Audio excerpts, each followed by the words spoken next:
What's up, everybody? Welcome to Tuck Rule Takes episode 204, episode 204 of Tuck Rule Takes. The TRT boys are back. Gang's all here. I'm Mike. Al's here. Liam's here as well. I feel like I just saw you guys, and I just saw you guys after a win. And I'm seeing you guys again after another win, another victory Monday. I believe this was a not a trap game, but this was a game that, people said sneaky big game for the Patriots. I believe one person on this podcast said the Patriots would win by 3 scores. And I believe they did win by 3 scores. But me and Al's prediction looked so good for the entire game. It did. It really did. It did, but then the Pats came through at the end. A safety too, which is nice. It's always nice to get a safety, Yeah, but that was a wild one. But we're not gonna beat around the bush. We're not gonna cut any corners. We're gonna get right into it. Talk about the Browns game. After that, obviously, we will preview the very big Falcons game, and then we're out of here. But guys, Patriots once again at home. They're 1-2 at home on the road this year. At home this year, not anymore. 2-2. Patriots beat the Browns 32-13. Game started a little murky, which I think the three of us kind of said it would. We kind of thought it would be a little bit more of a dogfight. It turned into really just an ass whooping, a skull fucking, if you could say that. There if we one go. could say that. Yeah. One could. But yeah, one could. But should one? Yeah, I think we should. But yeah, Myles Garrett did his thing. But yeah, just an overall good win by the Patriots. Just gonna give my thoughts, and I'll toss it to you guys like we do every single week. Just another solid win for the Patriots. These are wins that are games that the Patriots in the past years would not win. They won this one. They won convincingly. Still things to clean up. Obviously, no game has been perfect this year by any team, but still just a great win. Obviously, we'll get to Drake Maye. Obviously, we'll get to TreVeyon Henderson. We'll touch a little bit on the Brown side as well. But my overall thoughts just coming out of it, good win, great win against a great defense. What are your guys' thoughts coming out, and where do you want to start with this thing? Another great win. 5 in a row now. 6-2. Fucking 5, baby. Who would have thought look that? At us. Look at us. Who would have thought?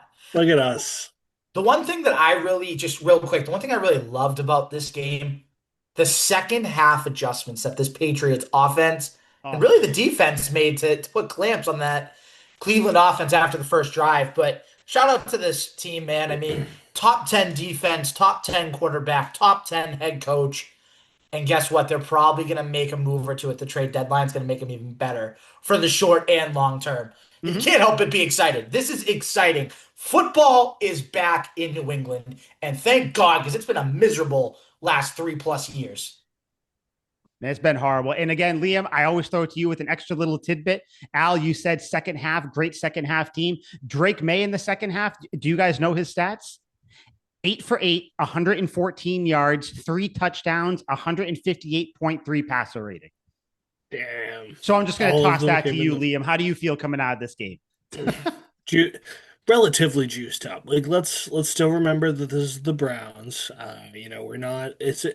I'm about a third of as juiced up as I was when we beat the Bills. Even though I think the Bills suck, they're not as reputationally loaded as the Browns are. So I wasn't expecting a whole lot. I basically just watched this game to see our offense against their defense. Like I knew our defense would be fine. In fact, I guess I knew our defense would be fine, and then I was surprised at how relatively competent Dylan Gabriel was. Like I think Al spoke quite disparagingly of him. I think you made a short joke as well, Mike. He actually looks super okay. He looks like Andy Dalton, and that's pretty fine. But I agree with Al's take, the second half adjustments. And if all of us had $1 for how many times we heard second half adjustments during the Patriots dynasty, we'd be doing this podcast from a palatial mansion that we all share in Beverly Hills. But we don't, and there was second half adjustments here. It was cool. Like, it was fun. It was tight for a while, kept you on your seat, and then they ran away with it. And at the end of the game, you can kick your feet up and relax and go, huh, a safety. Nice. There you go. Huh, no way. They did Right? get a touchdown right before the game ended. Hmm, good for them. Yeah. Yeah, that's what it came down to. Like that extra score to bring them to 13, and they missed the 2 point conversion. Obviously, like that Of was course. that was another They did fugazi. it. I It's was fake. like, It's not real. yeah, Yeah. exactly. I was like, that's cute. I was like, no shit. I was Yep. like, that was a good pass. Both Yeah. tight ends scored today. What a Good fun play, fact. whatever. Yeah, I love seeing tight Yeah. end score on tight end day. I think we have to start with Drake Maye. I know that every week we think or we try to start with other places. We have to start with Drake Maye for a multitude of reasons. 18 to 24, 282 yards, 3 touchdowns, 1 pick, which obviously we'll talk about.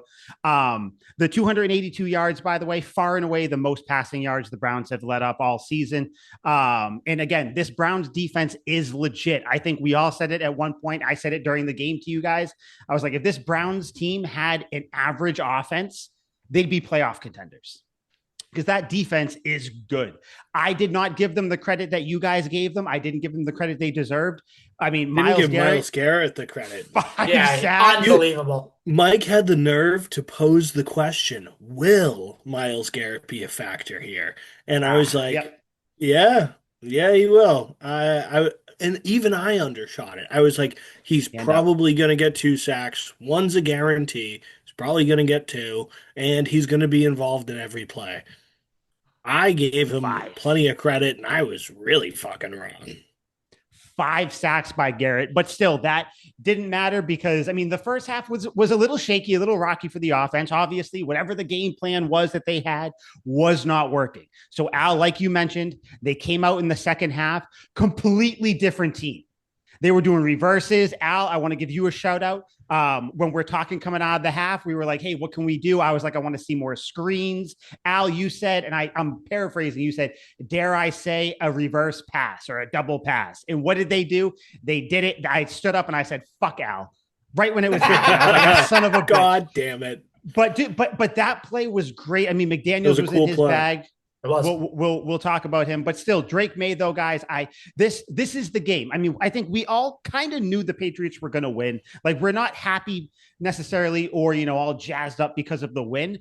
I personally am more happy because of how Maye performed against an elite defense. This was the game. You remember, like how many more times can people move the goalpost? It's can they beat the Bills? They did. Oh, they're going on the road for 3 games. What's their record going to be then?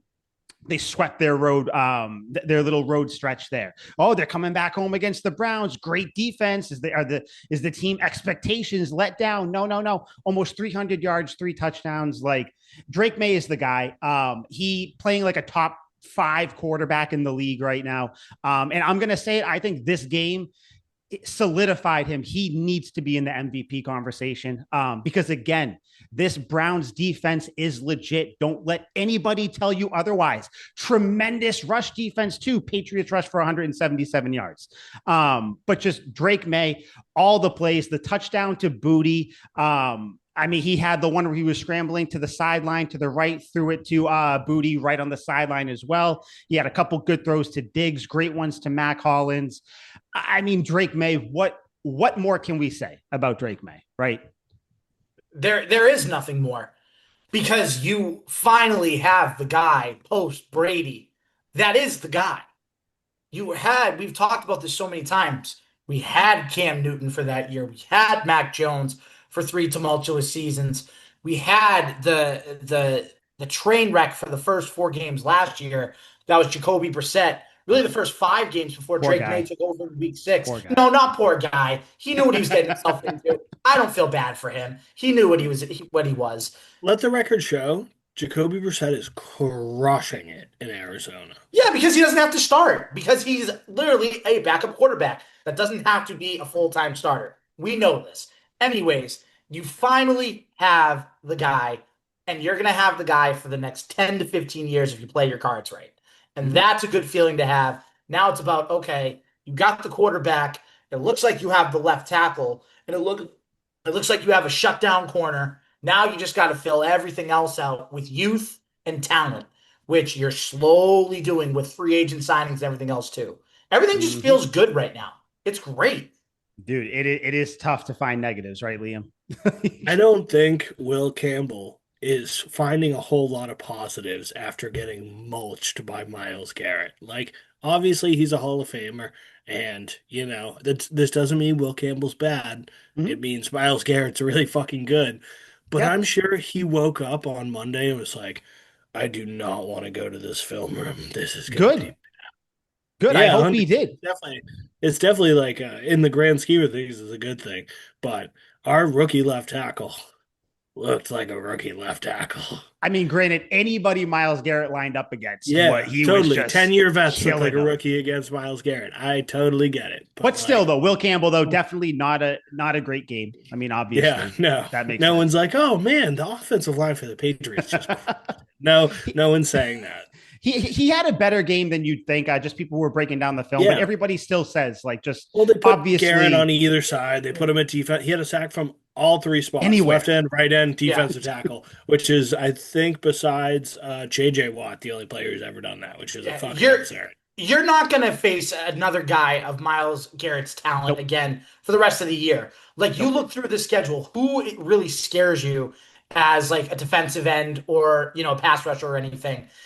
I'm stretching here, and I know this is a stretch, but like Brian Burns from the Giants, that's probably He's the actually guy. the sack leader right now. So So there you Actually, go. actually, I don't know if he is after Myles Garrett had five Myles sacks. Garrett's Myles, got to have passed him, right? yeah. He was the sack leader. Let the record show. Joey Bosa's good, but we already saw Will Campbell handle him. Yeah, that was a problem. Trey Hendrickson's still really good. If he's playing, if he's playing, He's yeah, you're playing. right. Dare You're I right. say future Patriot Trey Hendrickson? Question mark. I mean, Could be I more would likely love than that. those Dolphins players that you guys pulled up earlier. Just Liam, when I brought up Drake Maye, when I was, waxing poetically about him, I said MVP. You made a face. Do you not feel like Drake Maye is in the MVP combo? You think it's a little too early? Yeah, no, he's not in the fucking MVP Why? conversation. Come on, no, he's just not. Like the numbers There's are no really reason for nice. him not to be. Liam, No, there is. give me three other guys that you would have in the conversation in the MVP conversation ahead of Drake May right now. How Who many can people do I think should or are actually? realistically, there's maybe three names that I would put before Drake May. Maybe. Jonathan Taylor, but Yeah. he's not going to win the award. No, but Should. he should be in there. He Agreed. should, Mhm. totally, but he won't win the award. If Saquon didn't win it last year, then Jonathan Taylor's not fucking winning it, I even though agree. he's on pace That's for Agreed. Ladanians. I'm trying to think who's balling this league. NFL. Honestly, the only two, dude, it's got to be like Mahomes or Josh Allen. Those are the only two. No, you guys are missing somebody. Very obvious. Hold on, I'm pulling it up right now. So no, I don't want the pass down. Okay, who are you thinking of? Yeah, Baker Mayfield. Baker Oh Mayfield. yeah, Baker Man, Mayfield, of course. Drake May's playing better than Baker Mayfield. I'm not saying he isn't. I'm just saying with the way that Baker Mayfield is taking But if that you're going to Tampa have him in the team- convo, yeah. yeah, okay. exactly. That's all. Okay, that makes sense. How is Mahomes right now the favorite? He's Because- he's had a good past couple games. Yeah. Definitely. It's all prisoner of the moment and stuff. But at the end of the year, Drake May should be in the combo. Assuming he does what we think he's going to do, he should be there. Right. Is anyone saying Daniel Jones?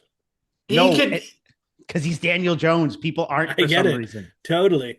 But like, yeah, That'd be crazy. Definitely, that would be crazy. I think Matt Stafford should be on there, but I know no I one love else Stafford. would agree. He's I saw someone on Twitter, by the way. I want to. Doesn't have to be like a big conversation, but I saw someone was like, Drake May's ceiling is Matthew Stafford, and one Patriots fan was like, "Oh, that's a bad pick. Are you kidding me? If Drake May Dude. turns out to be Matt Stafford, okay, Dude, if Drake May turns out to be Matt Stafford, I'll get his name tattooed on my ass. I'm very much fine with that. Like, I think people Yeah. just think that I don't know, they forget how good Matthew Stafford is. But yeah, Drake May though still like it carved up the defense. We're really in the second half, but really just had a good game.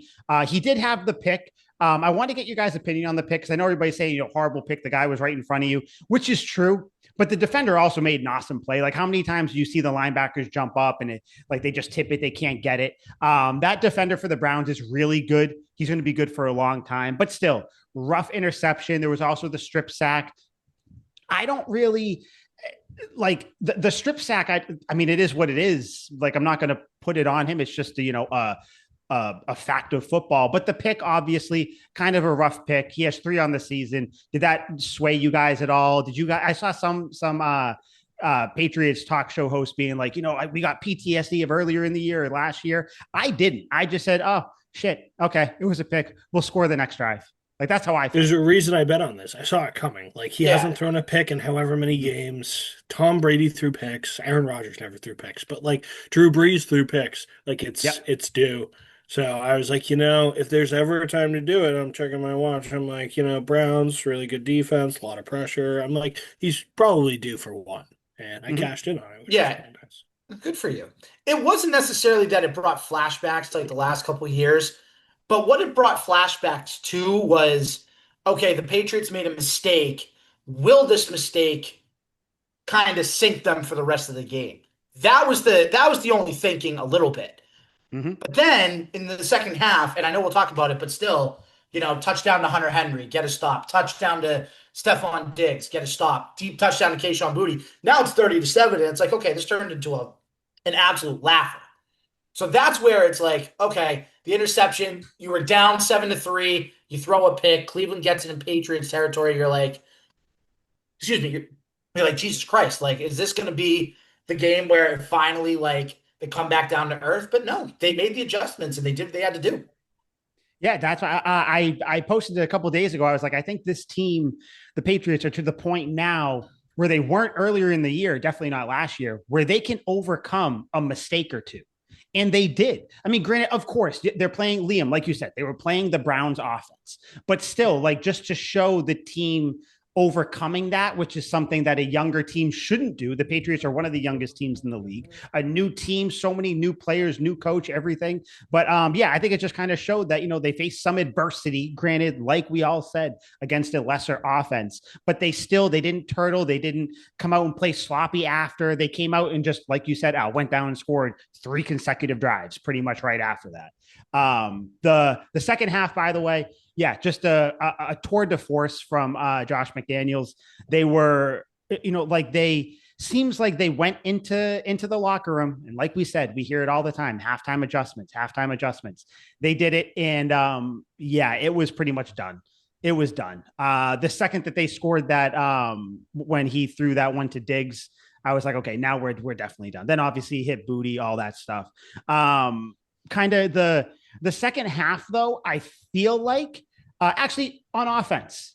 Did you guys have anything else on offense you want to talk about? I'm sure there's a lot. No. Just one thing real quick. TreVeyon Henderson. I mean, imagine what happens when you actually have good play calls for him and you actually get him to the outside. Look at what he can fumbles. That's what happens. Oh, that was the worst. First of all, you're a hypocrite because that was inside. Get it right. Second of all, when he was on the outside, that's where the big yardage plays came into play. And that's where you see, all right, maybe the Patriots aren't as screwed in the running back game with Antonio Gibson out as much as we originally thought. Mm-hmm. So yeah, no, Henderson had a great, and it's funny that Henderson, of all people, rookie running back that's been struggling, had his best game as a pro against the best rush defense in the league. Like, kind of weird how that happens. Did you guys notice when he had that? I think it was one of his first few runs. He was running up the right sideline. He had no idea the defender was behind him. Defender tried to peanut punch the ball out. I thought he was going to fumble right there. I did too. I thought for sure. I was like, oh no. And then he didn't. Good on him holding on to the ball. But yeah, TreVeyon Henderson, this was the game. Hopefully you can build on this. I'm sure you'll get more Henderson, Stevenson, kind of a mix of balance. I think it's kind of like a week to week thing where, like, maybe this week Stevenson has the hot hand, that he's a part of the scheme. This is what we're going to do. Some weeks, maybe it's both. Maybe Henderson's just involved in the pass game. Maybe Stevenson isn't, or vice versa. I think that's the plus you have with these 2 running backs. Patriots did also officially sign Terrell Jennings to the 53-man roster as well. So I don't think they're going to add a running back at the deadline. I think we all kind of gave up on that wish anyways. But yeah, I think they have their 3 backs they're going with. So I don't think there's going to be any Breece Hall, Tony Pollard, Tajay Spears, anybody like that coming over here. Alvin Kamara, nothing like that. But like you said, Al, I'm sure they'll add elsewhere. Maybe we'll give our predictions at the end or before we go. But yeah, offense, Henderson, great game. 10 rushes, 75 yards. just nothing to complain about. Second half though, so yeah, except the fumble. We'll start with the first half with the defense. Wait, what were you gonna say? I wanted to get into the second half, just the first drive. Oh yes. So this was just absolute magic. It was as if they all went into the locker room. Josh McDaniels was like, "All right, now we're gonna have some fun here. This is gonna be good, guys. Like I know, get your oranges, get your Gatorade, all that stuff. Then gather around the campfire because these are our first 5 plays that we're running, and it was just absolutely magic. They ran 6 plays on the drive, but 5 of them were extremely effective. So first was the toss to Henderson, where you guys were afraid he was gonna fumble. That one goes for 20 yards. Next play, very next play, is the pitch back to I almost said Mac Jones, but Drake Maye, who throws it down the field to Mac Hollins for 15 yards. Then immediately after, Demario Douglas end around for 10 yards. And then we're on the goal line, and Hunter Henry stands up. Myles Garrett blocks and goes out to the flat for a wide open touchdown. Like all of those plays, I was like, this is just absolute cinema. I was like, this is beautiful. Like, this is so much fun. And that's what you got to do. Like, this is a great defense. And they're probably like, what the fuck? Like, they got an end around to the slot receiver. They're throwing it back to the quarterback. Yeah, they're like, it's going in all different directions. We had the guy who was blocking our best defensive lineman going out to the flat. Like, they're like, what the fuck? It was so good. Dude, that was the Josh McDaniels drive. Like you said, that was like he said, okay, guys, come over here real quick. This is going to be hilarious. Watch this. I was thinking about it too. And like once we saw all those plays, I was like, that was McDaniels just dipping into his bag. He has so many more zippers on his bag that he can unzip and get into. So many more. Like we tried the he was like a quarter of the way into the bag. He's like, these are just the things floating around on the top here. Let's see that's all like an end around, which like isn't even crazy, but it's just something in that it was perfectly timed. Yeah. Because we just did a pass back to the quarterback after tossing it to our running back. And they're like, all right, no way. With the right guy too. I mean, Demario Douglas with his speed going around that side. Quick. Yeah. It was quick. It was efficient. It was he's always the motion guy. Right. Nice little 14, 15-yard pickup. Like you'll take that. Little chunk plays to big chunk plays. Yeah, always. You know what? Before we get into the defense, I would be remiss if I didn't bring up Stephon Diggs finally getting his first touchdown as a New England Patriot. I was pissed. The play before when he got tackled at like the 3-yard line, I was like, oh, now they're going to run it in. He's not going to get it. But no, they ran the typical, almost like the Seahawks Super Bowl slant, where it's like, the Danny Amendola in the Super Bowl against the Falcons. We're just going to throw it right out to you. Get in there. You said it. You said it in the chat. That was Amendola-esque, and it was perfect. I mean, to see how excited he was, and this kind of goes to how this team is so likable and why I think Patriots fans are so excited about this team. They all just seem to really enjoy being like on the field together. Diggs scored, and you could tell he was pumped that he finally got it. He did some like half-ass, I'm too excited to spike the ball spike. Everybody came over. He's jumping on Booty sprinted, who is blocking on the far side. Booty comes hauling over to celebrate with him. Sprinted to him. And then as he's going out there, like I say, he jumps on Drake Maye, does the stupid nose thing with Vrabel. Vrabel gives him a big bear hug. Like you could tell, and Vrabel said pretty much as much after the game. Like he's been contributing so much to this team on the field, off the field. It's nice to get those guys their touchdowns, like that was because I think he has he's got 500 or so yards, I think right now, if I remember right around there. Yeah. So I mean, I'm hoping he kind of cracks 1,000. Maybe he has another couple big games. Maybe he puts up another 100-yard game against the Bills. That'd be nice. Because I think going into the game, he had like 460. Or something. No, he's got 470 right now with the top.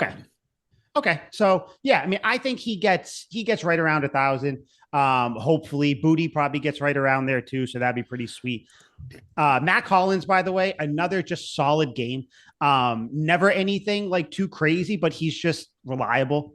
Always there, getting the ball. A lot of targets. I was like, really? This is the way the offense is going? Yeah, I forget. Like, was it you, Liam, or Al? One of you guys said that Mac Hollins might be more involved than we thought coming into the year. I forget which one it was.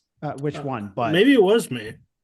Because I was like, they both signed you him. guys. Yeah, might have been both. Me actually. But I mean, he's a reliable guy. coming in there. I mean, he's doing great, but yeah, offense as a whole, great. Great building blocks for everybody. Another home game for the offense next week against the Falcons, which we'll talk about.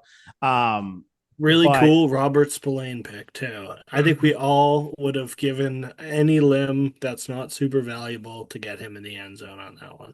Yep. oh my God, he looked like it too. He was right. I was like, he's going, he's going. He gets He tackled at like dove the for it. 7. He's like, Oh. throwing himself toward the goal. Dude, the defense. So I mean, we'll talk since we're talking turnovers. Spillane had that pick. Jalen Hawkins, best pick of the year so far. Dude. Dylan Gabriel, Cox back, throws it, chucks it downfield, 40, 50 yards, whatever. Hawkins blanketing. Who was it? Jerry Jeudy, I think, down there. He was covering. Yeah. I don't know, whoever it was. Remember Jerry Jeudy, by the way? He's wasting away on the Browns. 0 catches. Yeah. Yeah. And then he had Christian Gonzalez laughing at him, too, which was hilarious. Yeah, that was tough. Jalen Hawkins, though, dives, one-handed catch. I think we all probably thought it hit the ground. I definitely did. But Yeah. it didn't, and it was just a great pick. Just incredible. Liam, I know you weren't familiar with Hawkins' game, but he's showing you week in and week out. I was wrong. I was so very wrong. Like, I don't know if I would have had the stones to do what Mike Vrabel did and be like, we're going to cut a stud, hard-hitting safety and rock with a journeyman backup who's been in the league for like 7 years. That's ballsy. And it works. In a rookie. Yeah. Like, those are your and two I starting had safeties. no idea. I was like, Jalen Hawkins, really? I was like, okay. Why? I see it. I totally see it. Dude's a Was monster. he on the Browns? Was Hawkins on the Browns? No, he was on the Falcons. Yeah. The Falcons. Okay. For some reason, I was like picturing him in orange. I don't know why. Maybe I'm thinking of someone else. But yeah, great pick. Again, like the Pats defense wasn't playing, like a world beating offense, but I mean, still, they turned the ball over. That shouldn't have been an interception, and it was. I was like, No. oh my God. Nope, definitely shouldn't have been. But one thing though, I mean, we have to, since we're going to kind of go, I guess like we'll pick on kind of like really the one negative. The defense stayed on script, guys. They gave up an opening drive touchdown. I thought this was going to be the game. It was 3rd and 11. And then Marte Mapu gets picked. Legal pick, by the way. And then, what's his name? Fannin runs for like a 15-yard gain. I was like, come on. They ran the most basic Madden concept play ever. Fullback to the flat, corner for the tight end, straight out arrow. I run it all the time. I know. I was like, what the fuck? But like Fannin's a monster, so I was kind of psyched. He is really good. Cleveland's rookie class, besides the quarterbacks, is actually pretty good. That linebacker, Schwessinger, whoever, he's a rookie who picked off Drake Maye. Right. Yep. And then obviously Judkins, who we talked about all week. Like, if Cleveland gets a quarterback, they might be in a decent position to compete. Yes. Like that, and it's so sad. And they might have one in Shedeur Sanders. We'll never know because they're not going to play him. He definitely won't be one this year. I mean, don't get me wrong. I'm not saying if Sanders was playing that the Browns were beating the Patriots. Nobody was beating the Patriots that day because I think the second half they gave up 58 yards. The defense did. So and then one bullshit score at the end of the game. So yeah, that wasn't happening. Definitely wasn't happening. But yeah, Vrabel said it after the game, and he was like, once they stopped with their, trick plays, you kind of saw what happened with their offense. And I hear a bunch of other people talking about it. I actually heard Cleveland radio talking about it, and they were like, the Patriots these teams don't care if you score on your scripted drive because once you run out of scripted plays, they know what to do and how to beat you. And I think is that the thing the Patriots are trying to do? Like I know they're not letting the team score, but what is going on? Is it just like everyone's playing too tight? Like now it's a thing? Like what's happening? It sure seems that way. Yeah, I don't know. Like I know people are like, you can't do this against the good teams, blah, blah, blah, which I kind of think is kind of bullshit. I think if the Patriots defense plays how they are, I think they can do this against the good teams, but obviously you don't want to. You never want to, you win the toss, you defer, you want to get the double score at half, and you want to kind of make them go 3 and out to start the game. You don't want to give up a touchdown. No. I mean, granted, we've seen Drake Maye in the offense overcome that, but eventually they're going to have a bad game, and you're going to need the defense to step up and not giving up a touchdown in the first drive is a start to that. But yeah, I thought it was funny because I think now everybody in Foxborough, the entire team, I can feel it when you guys are watching. We're all sitting there going, okay, this is it. This is going to be the game where the Patriots don't give up a score on their opening drive. And they go down there and do it. And it's like, you make Dylan Gabriel look so much better than he is. I'm watching this game and I'm like, this offense, this team is not good. Like the defense is good. At that point, Myles Garrett had like 2 sacks already. Patriots are down 10-3. I'm like, what is happening right now? And then, of course, they go down there and, kind of mollywop them. But are you guys like looking forward? And I know we asked it yesterday, or I asked it last week, but I want to ask you guys again. Are you guys like legitimately worried or more annoyed by these opening drive scores? I lean more on the annoyed side, but where do you guys fall on this? Annoyed at this point, I think, is the expectation. I think you start to get into the worry phase as the season winds down. Because let's think about it this way, right? We want the Patriots to make the playoffs. Looks like they're going to make the playoffs. God forbid they have a historical collapse, but they make the playoffs. They're going up against the Chiefs or the Ravens or something like that. I know they're playing the Ravens regular season, so let's just use the Chiefs, right? Mhm. You want to compete with the best team in the NFL. They get the ball first.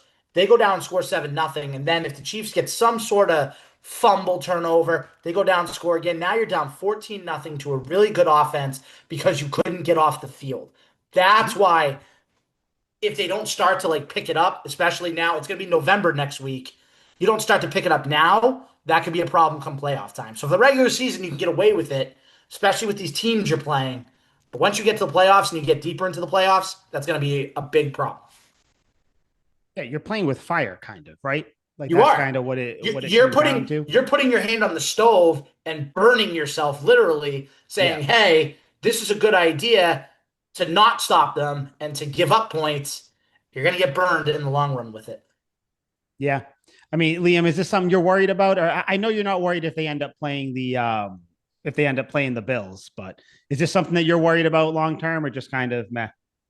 Not worried, not annoyed. Don't really know what to make of it. Honestly, the theory you pose is pretty hilarious. Like if it's all right, you can script all the plays you want for your first drive, and when that works, cool. Let's see what your play calling can do for the rest of the game. And if, while it's a bad schedule, if any of the other teams are to show, doesn't really work out well for them. So, like, if anything, like, I think it's funny, and I'll probably be going into the next couple games thinking that, where I'm like, okay, well, Here we I'd go. probably I'd probably be looking like, what does the scripted drive look like? And then what does the second, third, fourth, fifth, and sixth drive look like compared to the Hmm. first one? And just kind of, I don't know, I'm going to be keeping an eye out for that now. It seems kind of like an entertaining theory where, like, Yeah, right. whoever Kerr, Coke, Cool, whatever the guy's last name is, our defensive coordinator, if he's just sitting back there like, oh no, a 50-yard gain, that's Yeah. crazy. He's Uh, just like, all right, up, tight end in the flat, cool, okay. And then like every other time he's actually calling a defense, like it'd be fucking hilarious. I don't know what it like. I heard that from a Cleveland radio station, which was the funny part because they were getting all like annoyed about Poor it. They were like, "Of bastards. course you're going to score on your opening scripted drive because the Patriots don't care because they're going to beat you anyway." And I was like, "That's kind of all right. It's kind of right." Yeah. Cool. Defensively, though, guys, one thing that came out after the game, kind of caused a little bit of a stir, but everybody's kind of dumped some cold water on it. Christian Barmore was benched for the first quarter of the game. He played a great game afterwards. I think he had like 8 pressures or something like that. He played 30 snaps. Still, he wasn't disciplined after that. But they asked Vrabel about it twice after the game and then also on the Greg Hill show this morning. And he just kind of said, when I see people, basically doing things that aren't in line with what we want or whatever that might be hurting the team, like I have to step into it. But it's done. We move on. Barmore didn't talk to the media after the game. He left right afterwards. But when the team was coming into the locker room, him and Vrabel, big hug. Both of them were smiling. So it doesn't look like there's any bad blood. I'm guessing maybe just something during the week happened. nothing crazy, obviously, because he still came out and he responded. He played. Vrabel seems to be fine with it. What do you guys have any thoughts on that? The Barmore first quarter benching? It was probably a missed meeting or something, minuscule like that. Mm-hmm. Like if it was really a big deal, he probably would have been benched for the whole game. And there'd probably be some sort of suspension coming. But you know what? It was probably like, all right, knucklehead, like stop missing your meetings or your curfew or whatever. And just, you're going to sit the first quarter, but then go in there and do what you do best. And by Mm-hmm. the way, those 8 pressures you mentioned, Mike, that was tied, I think, for the most among defensive tackles as far as pressures for week 8 is concerned. And that was only in 3 quarters. Imagine if you had the first quarter to maybe get another one or two. Dude, Barmore is a beast. A beast. Liam, did you even know that he was benched? I didn't Didn't notice even real notice. time. I only noticed afterwards. Yeah, didn't occur to me at all. Yeah. I mean, I guess that's just kind of the defense was still kind of balling out, doing their thing. So, props to the defense, though. Another thing about the game, the pregame, the intros, Vrabel, I guess, got with like the team leaders earlier in the week and said that he wanted to bring it back to, pre 2001 intros at home. So they did like the individual, like number 8 wide receiver, Stephon Diggs, number 10 quarterback, Drake Maye. The players seem to like it. I guess, they're going to continue to do it this year. Just kind of not like a important change, but kind of a big one. I think it's kind of cool. Vrabel's reasoning behind it was and this has kind of been his kind of like mantra the whole year, where he wants to give the fans something to cheer about, something to be happy about. That's basically what he said about this, where he's like, I want to give, the crowd, get him juiced up before the game and everything. But do you guys have any, like, I guess, kind of thoughts about it? I think it's cool. Just a nice little switch up, right? I like it a lot. Oh, I do too. It's great. Yeah. Yeah, I mean, that'll get me fired up when I go to a game. yeah, right. Because it's kind of, I mean, don't get me wrong. Like we all cheer when they come out, crazy train, blah, blah, blah, all that. But, I think it's a new era, new things like, yeah, sure. Few individual ones here and there. That's awesome. Especially if, later on in the season, you'll get some MVP chance for May when he comes out there. Except for Liam, when he's at the game, he'll be booing it. He'll be, giving Yeah, the thumbs classic. down and everything. Exactly.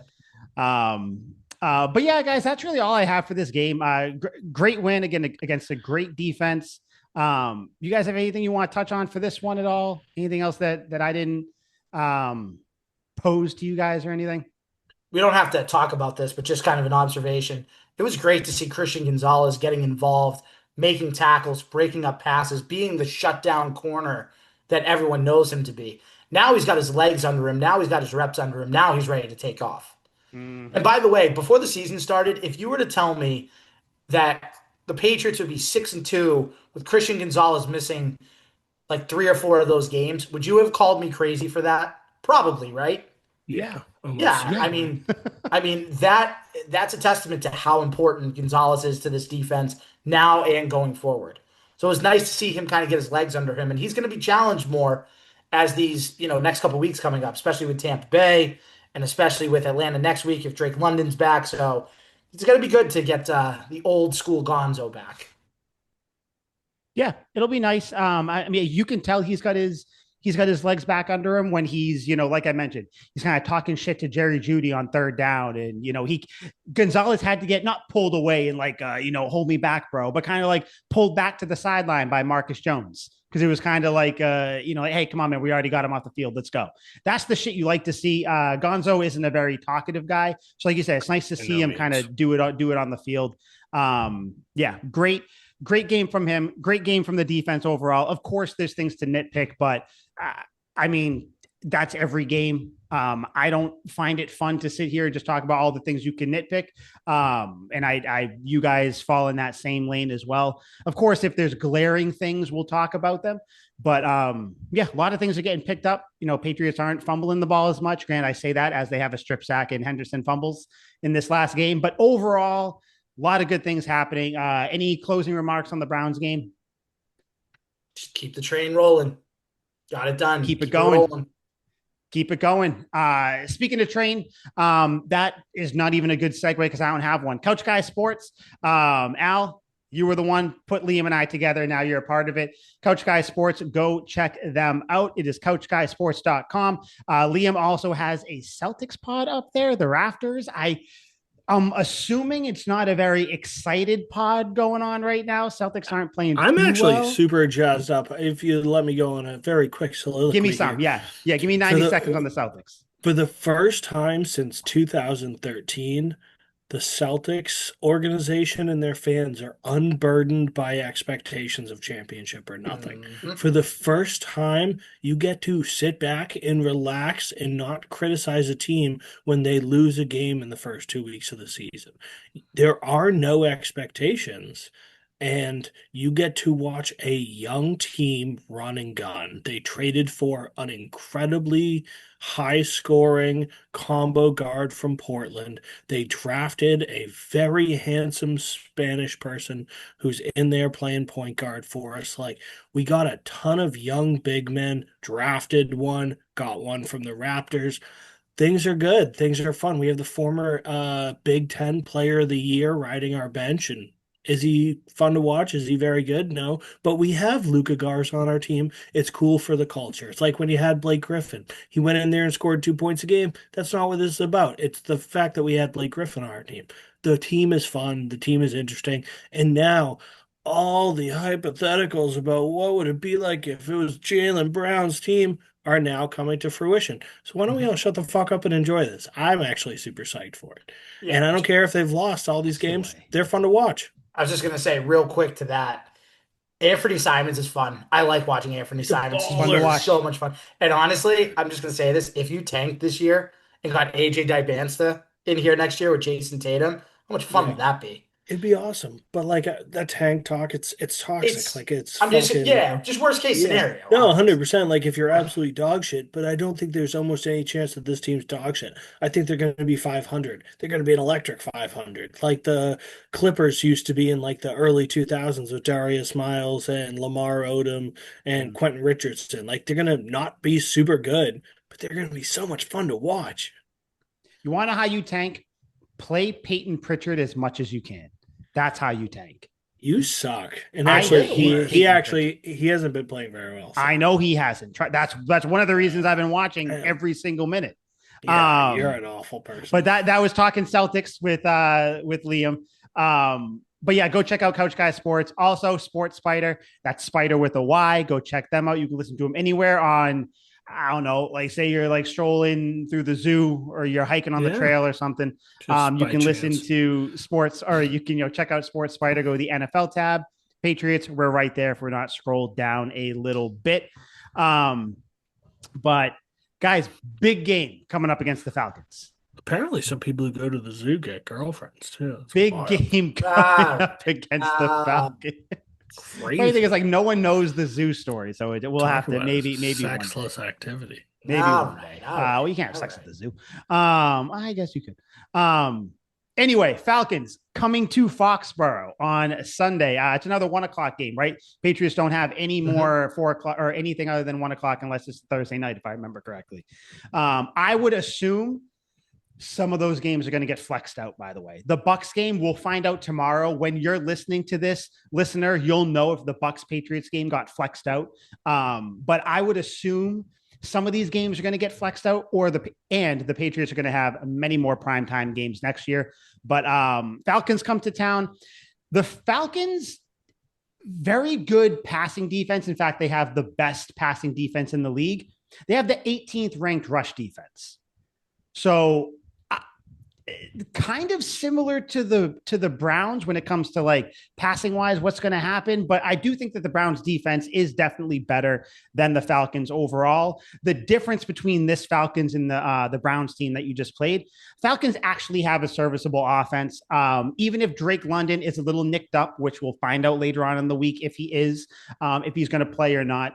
Bijan Robinson, obviously electric. The big question, and this is kind of like the little debate or little talk real quick with you guys. Michael Penix most likely won't play. So it's probably going to be Kirk Cousins. Do we know that for a fact? That's kind of expected. He still might play, but when Cousins was announced for the starter last week, they said he's probably going to start against the Patriots too. We don't know though. Everybody's doing hokey shit with their injury list right now, so I don't know. But who would you guys rather face, Kirk Cousins or Michael Penix? Assuming London's in or whatever, it's the same thing for both of them. But who would you rather face on the other side? I think that's easy. I think it's Kirk Cousins because he can't scramble. That's the thing. You keep him in the pocket, he's not going to be able to really scramble out and make a play for himself. Liam? Yeah, it's third Cousins. Obviously, you do want to fucking play him, which sucks because I do think he's a money grubbing whore. I do kind of like him at the same time too. So He's good. He's fun to watch. He's fun to watch. He's got a nice personality. He's just absolutely obsessed with money, and I find it despicable. For a man who's so religious, I think he's going to hell for that.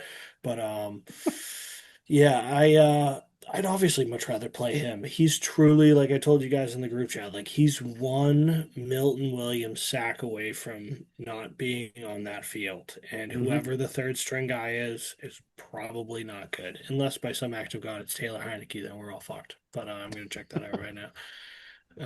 But yeah, like it would be Kirk Cousins. He played a pretty clean game turnover wise against the Dolphins, and still they got smoked. Like I feel so bad for the dude. He's probably so sharp mentally at the game of football, and his body is just failing him in every which way, which must be the most infuriating thing.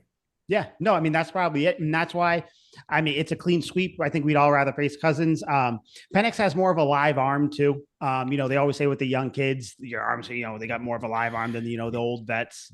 Yeah. But yeah, I Easton would rather Stick. play him. So we're good. I'd love What'd you say? Easton Stick is the third string quarterback. Okay. Oh, Yeah, So bring that'd him be in. tight. Bring him in. Yeah, But yeah, Kirk Cousins, like he can still throw the ball. He's still a good backup. But yeah, like we've all said, he can't scramble. He can't get out of the pocket. He's not going to be able to evade the rush like a Josh Allen, even like a Dylan Gabriel would or anything like that. So this game, I'm not as worried going into it as I would have been a couple weeks ago when we were talking about it, or even last week. Just kind of seeing how the offense has continued to play. Now, again, the Patriots the Falcons have the number one pass defense. So I think you might have to adjust some things. One thing though, they are bottom. I think it was third or fourth in the league in pressures. So I don't think that Drake Maye is going to be under as much pressure. So I don't know. I think maybe just it'll be kind of a run first game, or maybe Drake Maye carves him up for 245 and 2 touchdowns again. Like, I don't know. To no surprise of anybody, I'm picking the Patriots to win. I think they're going to win 6 in a row. I think it's going to be it's going to be similar to the Browns game where it's going to be frustrating at first. But I do think that the Patriots pull away. I think maybe they even do the double score. And yeah, I think it's just going to be another great win going against another real good team in the Bucs. But yeah, where do you guys fall in this game? How do you see it going? How do you feel about it? Confidence level? Go ahead, Liam. I agree with your point, Mike. They have absolutely no pass rush, which is so weird to me. They drafted James Pierce, who loves to hit women. You'd think he'd be very aggressive on the defensive line. Go get that quarterback. If you tell him that quarterback has the right to vote, he will go in there and lay the wallop. But he hasn't. How He dare hasn't. you? Yeah, the nerve. But he hasn't. He hasn't done anything. He has half a sack and 8 total tackles this season. For a stud coming out of Tennessee, he hasn't been able to do jack shit. They have Leonard Floyd, who's basically a washed-up version of himself. They just don't really have anyone on that defensive line that strikes fear in you. Their secondary's good enough. AJ Terrell's a beast, and Jesse Bates is one of the greatest safeties I've ever seen, but it doesn't really matter in the grand scheme of things, it seems like. As long as you have strong plays that can scheme guys open, which the Patriots absolutely do, and any semblance of blocking, you're in the clear. So if Kirk Cousins is in there, I think it's a guaranteed win. If Michael Penix is in there, I think it's anyone's game. But I'm picking the Pats. Yeah, I just double checked too. They do have the number one pass defense. So, I mean, they figure out a way. But Al, kind of how do you The feel about Falcons it? have the best pass defense? The Falcon, yeah, I triple checked it again. Atlanta Falcons Really? passing defense, number 'Cause I know one. they have studs. Like D. Alford's okay. Yeah, man. I mean, they got Really? they're Yeah, there. Fucking news. I'm gonna keep this short. I'm gonna keep it brief. The Falcons are too unpredictable. I mean, one week they're looking good. They're beating the Bills at home. The next week they're losing to, Miami, getting smoked by Miami at home. The next week Hmm. they're getting smoked on the road by the Panthers. You just don't know with this team. And I think too, potentially no Michael Penix. It sounds like Penix is out for Sunday, but we'll see. Hmm. But you don't know what you don't know if he's going to play. You don't know if Drake London's going to play. This Falcons seems too unpredictable for me to be confident to pick, against the Patriots. So I'll go Patriots and I'll go a 23-13 victory for the Patriots in this game. Ooh. Yeah. I mean, that I'm gonna do. I don't know a score. I definitely think the Patriots get over 20. I probably hover right around you, 24, 25, maybe 27 or something. I'll go maybe 27-13. Yeah. Yeah, I think it's another just a nice win. I think the crowd's getting nuts. Yeah, I think it's by the way, Patriots defense, we didn't bring it up. We all thought that Judkins was going to go for over 50. He had 9 carries for 19 yards. Nuts. So Nuts. I know that he Still got at the top hurt of the like mountain. late in the second half, but still, he He wasn't wasn't cracking gonna 50. get it. So Bijan Robinson, step up to the plate. Like, let's just keep up in You're the next ante. on. It's like that Grim Reaper meme, like Yeah, going from knocking door on to door. Bijan's board. Yeah, Listen, they did it to James Cook. They did it to Judkins. Like, they're doing it to good backs. So yeah, we'll see. I mean, they did it to fucking Devin A Chain or whatever too. So yeah, Yeah. let's see. Let's see what happens. But yeah, I but think he it's gonna didn't be have good. over 50 receiving yards. But You gotta shut down Robinson. I think that's it. I think Gonzo Yep. handles London. that reminds me.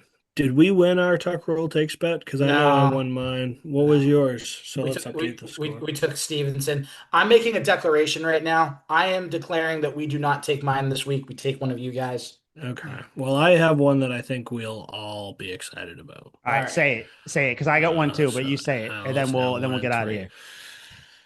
So I don't have a definitive bet I'm coming to the table with. I'm coming with a category, and we all agree.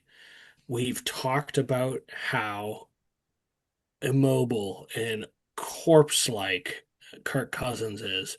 So let's get weird. Let's pick somebody to sack Kirk Cousins, because if you pick a player to sack somebody, all of those are a plus. Do you guys? My first thought is Chase on. Ooh, that's an off the Like wall Chase one. on. I, I, I think I, Milton's a layup. I was gonna say Milton You Williams. think Milton? Yeah, He was going to be my I second just one. think that's Okay, a layup. let's make it easy. But we can get weird with it too. I mean, Harold Landry would be a decent one, but I don't know. I kind of just want to win. I want to win. Give me Yeah, Milton Williams. He seems do Could go agree. angry after could his go last Christian game. Barmore too. Could go Barmore. Who had a sack last game? I don't think anyone. Martin. Hold on, I'll look at it. Oh, Spillane, by the way, 14 tackles. Yeah, Ridiculous. nuts. Yeah, he's improved the missed tackle problem that he had in the beginning of the season. That's nice. Because he's making all the tackles. It's not like Yeah, anyone else has the chance to miss a tackle. that's Anthony true. Jennings had a sack. He was the only one with a sack. Anthony That's right, he Jennings had a did. sack. Dude, Yep. if we had hit Anthony Jennings' sack, we'd be in Tahiti right now. You know what, dude? I think we gotta just go Milton Williams. I think he's gonna get it. Yeah, play it safe. I can Yeah, see go Kirk Williams Cousins sack. freaking out back there, and Williams just engulfing him. I Just can see getting it. him. I can Yeah, see the he vision. probably wouldn't get away. I think their center's out too, if I remember correctly. Let's do it. We locking it in? Yeah, we'll Milton go Milton. Williams? I like Milton Williams to get a sack. Boom. Yeah. I'm let's in. do it. Let's do it. What was if you yours? pick a guy to get a sack, like you get it. Like you said, Liam, they're always plus on prize picks. They're the little red demon. So that means you get extra money for it. Yeah. All right. So we think that the Patriots are going to win this game. They're going to be 7-2. We do. Oh, They we just got did. lucky here that they're playing third cousins. Oh my God. All right. Let's go, man. Hopefully they're 7-2 coming down here to Tampa. I will not be going to the game because tickets are a little expensive unless I can Yeah. swindle them Tell from me someone. about it. I couldn't even get a flight down that's affordable. Like those Yeah, it's monsters. crazy. It's crazy It's a right long now. weekend, so I guess I See got what the happens wrong when the day. Patriots are good. They hike the price up on everything. Fucking ridiculous. That's what happens. All right, you guys have anything else you want to say before we get out of here? Shout out to the three of us for once again winning our fantasy football matchups in the league that we're all in. Yeah. Bravo, Go bravo. squad. Who was the leading scorer? Oh yeah, Al. Who was the leading scorer? Oh, you suck. Is I it know. actually? He I was. Mike was. Mike he, was. Liam, do you want to feel a little better? He only won by 7 points. Dude. Hey, Just have you are we won yet?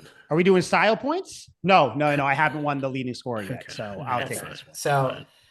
yeah, and Next time you forfeit your money to me. I'll say this: Mike has a chance to be number 2 overall in the league if things fall his way. Look at this. Look I'd at also this. like to, while we're on the topic of fantasy, My come up right with the Patriots come up. like to get an apology from Al, who I understand, a good friend of yours. You're trying to defend your friend, but I came in with a definitive statement. I actually remember it was a disclaimatory statement that I wouldn't be allowed to say on the air. But I spoke with much conviction about my matchup, and in fact, I said it would be a harsher word for it wouldn't be It would be an close. ass kicking. It would be an ass kicking. Let's It's just not what I call it. said, but yes, Yeah, that's well, that's what I implied that it would be, and I was right. And Al was like, "Well, Alex is actually really tough. He's, do not sound like that. so and so." Well, I think Al's. Do not sound like that. Yeah. Number one, Patrick you're Surtain, comparing me by to the way. somebody. You're comparing me to somebody else. Let's not do that. You got you. Patrick Surtain is in concussion protocol, so the Broncos season is probably going to go down the drain a little bit. There So you Good. go. And just be ready for Liam, that. Liam, good win. That's what I'll give you. Good win. Thank you. Good win, It all was of a us. good Good win. win, guys. It was a good Let's end win. on a high note. I just wish you could see the field through the forest, Al. It's just, it was there in front of you the whole time. See You the want tree it to through be the bush. noble. Listen, we'll end with this. Mike's going to be the leading scorer. I'm going to be the second leading scorer. Liam's going to be the third leading scorer this There it week is. How are you the second leading scorer? I thought I because lost him by 7. because Gotcha. because Mike scored 176 points. Ooh. I scored 169. You scored 132. So Yeah. even if I would have lost regardless, Yeah. this is Liam's dreams horseshit. are crushed. He doesn't have his right numbers. He doesn't get numbers. What kind of game are you playing here? What do you mean? I'm just going with what the numbers say. You lure me into this Corruption. false sense of Corruption runner-up, is everywhere, Liam. and then you just slip it in at the end. Oh, but you were actually third. Hey, listen, you're winning your matchup and you're putting yourself in a I playoff wasn't position. just winning, Al. I was, well, Winning Listen, big. listen, you yeah. win by 1, you win by 65. It's all the same in the book. I committed a war crime against your poor friend, and that deserves at least second place. At least. Well, No. you guys can squabble over a second. I'm gonna jump off here at first. So let the king leave real quick. Yeah, when you get to first in the league, then talk to me, okay? Oh, I will. okay. I Fucking will. corrupt man over Just here. saying. Yeah, seriously. Roger 7 Goodell and ass. 1. Excuse Yeah. me. If I was friends Oh. with a bunch of dipshits that would take my dumb God. trades, I'd also be a 7-1. All right. Listen, man. So this was Tuck Rule Takes. This was episode 204. Another Patriots win. Hopefully we come to you next week with another win. 7 wins. 3 more to that vaunted double-digit 10 win that we're trying to get to. Let's see what happens. Go Pats. Big game. Milton Williams sack. That's the TRT lock. Sweet feet. Sweet feet. Al is the Joel Osteen of fantasy football.